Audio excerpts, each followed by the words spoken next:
हो गए। राम ने सुना तो मैया सीता ने कहा कि हे प्रभु मुझे भी ले चलो। राम बोले क्या करोगी, जाके यहीं रहो, माता पिता की सेवा करना। बोले महाराज जैसे एक म्यान बिना तलवार के अच्छी नहीं लगती, या एक तलवार बिना म्यान के अच्छी नहीं लगती, एक बगिया बिना कोयल के अच्छी नहीं लगती, उसी तरीके से अगर आप मुझे लेके नहीं जाओगे तो एक पत्नी भी बिना पति की अच्छी नहीं लगती, आप मुझे लेके चलो। राम ने मैया सीता को ले लिया। लक्ष्मण बोले कि मैं भी चलूंगा। तो बोले क्या पागल हो, अरे तुम क्या करोगे, जाके यहीं रहो, मैं 14 वर्षों के बाद मैं वापस आऊंगा। तो लक्ष्मण ने बड़ी प्यारी बात कही है कि हे वीरन, जैसे कि शरीर से आत्मा निकल जाए और वो शरीर किसी काम का नहीं रहता, अगर आप मुझे छोड़ के चले गए तो मैं भी यहाँ किसी काम का नहीं रहूंगा, इसलिए मुझे लेके चलो। राम को साथ में लिया, लक्ष्मण को साथ में लिया। तीनों प्राणी जब चले तो राजा दशरथ को जरा सो होश आयो और कही है कि बोले थे बात एक ही की, दो और सिधारे जाते हैं, क्यों नहीं जा रहा प्राण मेरा, जब प्राण न प्यारे जाते हैं। जानकी जानकी जाती है, लक्ष्य मणि मणि लक्ष्य समान मुझे, जब ये भी बन को जाते हैं तो राजभवन सुनसान मुझे, अब इन महलों में मुझे अच्छा नहीं लगेगा। वो याद आई है जो श्रवण कुमार के माँ बाप ने श्राप दिया था राजा दशरथ को कि जैसे आज मैं मर रहा हूँ वैसे ही पुत्र के गम में तेरी मृत्यु हो जाएगी। कहते ना महाराज, जैसे कर्म करोगे फल तो मिलना ही है। चाहे आपको लोग कहते कलयुग है, सतयुग द्वापर त्रेता में इंसान कर्म करता था तो फल तो मिलता था, लेकिन यहाँ ये कलयुग है, चाहे देर भले ही हो जाए लेकिन कर्म जैसे करोगे फल तो आपको उसी तरीके से उसी भांति मिलेगा। क्योंकि एक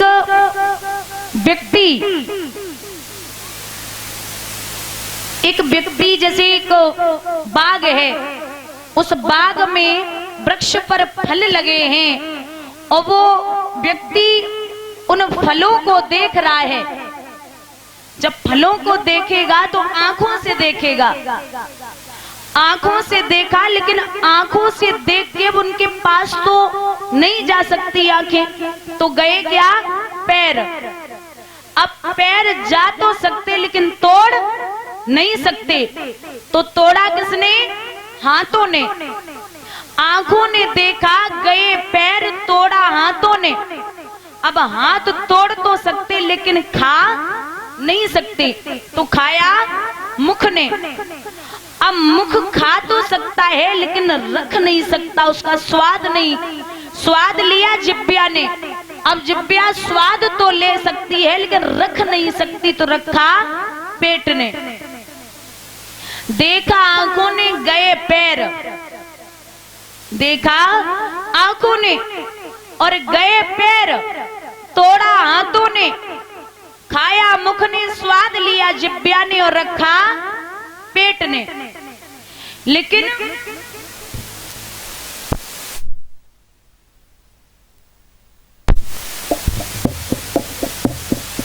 महाराज अब खा तो पेट ने लिया, लेकिन माली ने देखा, उस बाग के मालिक ने देखा तो डंडे पड़े पीठ पर। अब पीठ की तो कोई गलती नहीं थी, वो तो बिना फालतू में ही सजा मिल गई। लेकिन एक संत कहते हैं कि महाराज पीठ पर पड़े डंडे लेकिन आंसू निकले कहां से, आंखों से। और देखा किसने था, आंखों ने। तो कर्म जो करेगा फल तो उसे ही मिलना है। बोलिए गोविंद भगवान की। कहते हैं ना महाराज कि भगवान सजा, लोग कहते हैं कि मुझे बड़ा कष्ट दे देता है कभी कभी, और कभी कभी वो दिन आते हैं जो बड़ा सुखमय मिलता है। अब एक बात बताइए, सुख आपको मिलेगा तो दुख क्या पड़ोसी लेगा? जब सुख भगवान आपको देंगे तो दुख भी तो आपको ही देंगे।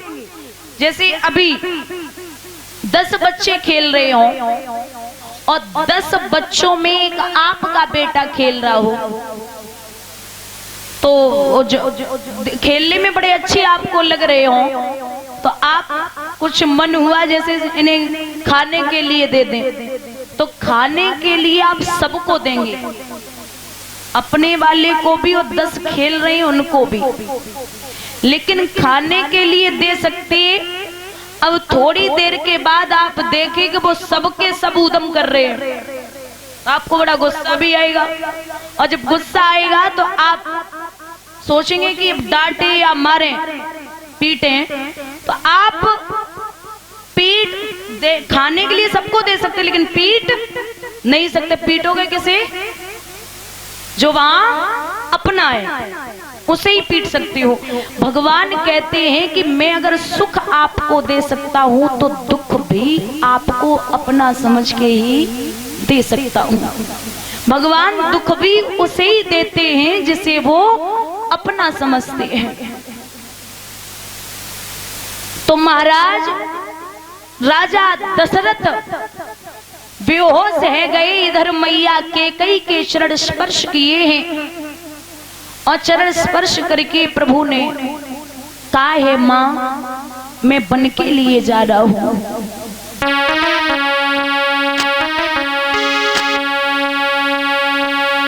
राम बनो को जाता री माता,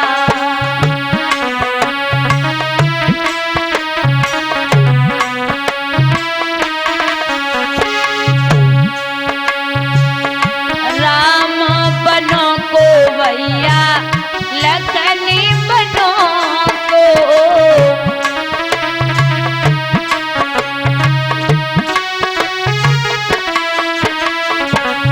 संग सीता लिए जाता री माता।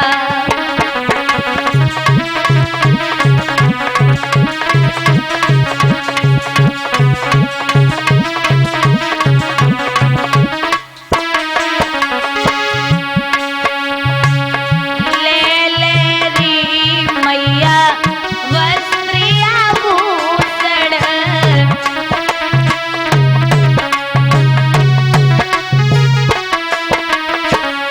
तन पे भस्म रमाता री माता।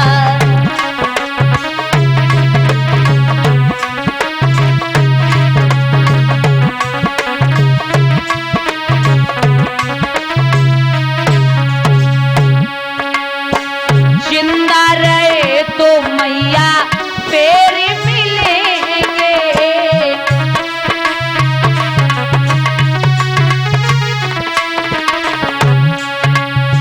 काल सभी को खाता री माता।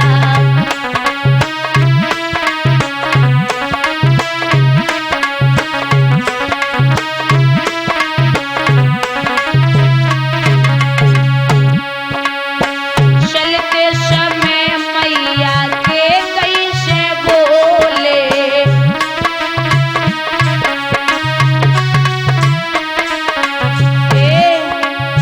चरणों में शीश झुकाता री माता।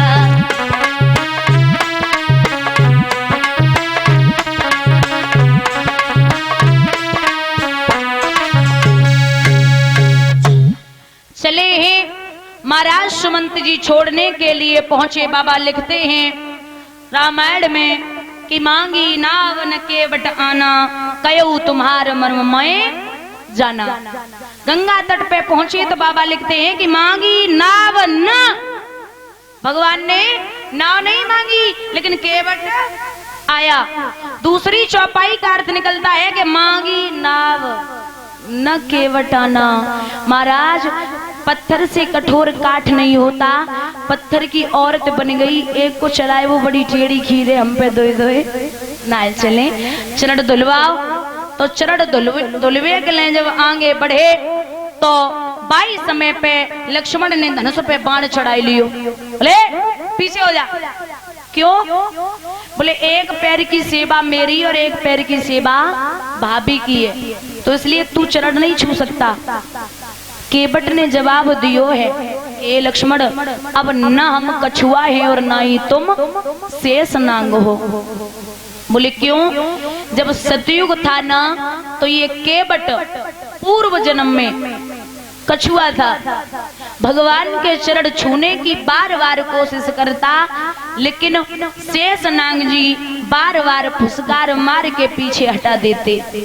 तब पूर्व जन्म में केवट ने प्रण किया था कि मैं अगला जन्म लूंगा तब भगवान के चरणों को धुलूंगा। भगवान बोले हैं लखन बात बात पे क्रोध मत किया करो, टाइम टाइम पे क्रोध किया करो, अच्छा लगता है। चरण धुलने दो। चरण धुले और महाराज नाव में बिठाई लियो। केवट मैया गंगा से बोलो है कि माँ एक बात सुन ले। सभी लोग प्रेम से दोनों हाथ उठा के बोलेंगे